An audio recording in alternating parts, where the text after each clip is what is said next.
Retournons dans l'onglet Voir. Je supprime ma première recherche et j'opère une deuxième recherche sur le thème de l'agriculture.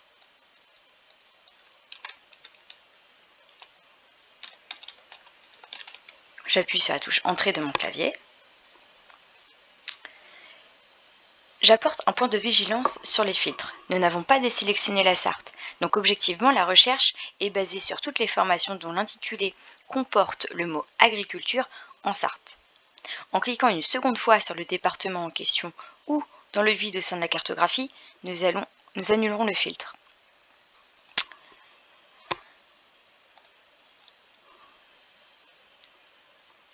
En termes de localisation, il est aussi possible d'effectuer une recherche à la zone EFOP ou sur la zone d'emploi, mais nous verrons cela un peu plus tard.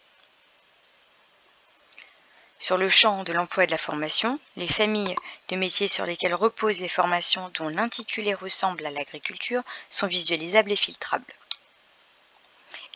Il en est de même pour les modalités et les niveaux de formation. Vous pouvez tout à fait désélectionner une famille et valider cette désélection en appuyant sur la barre de filtre famille de métiers.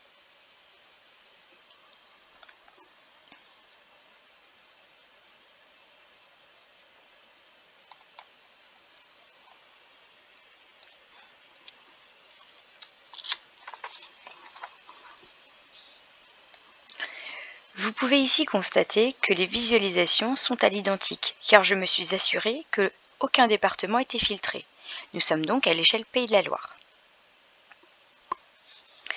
Dernier tableau sur lequel nous ne nous sommes pas attardés tout à l'heure, il s'agit de la réussite.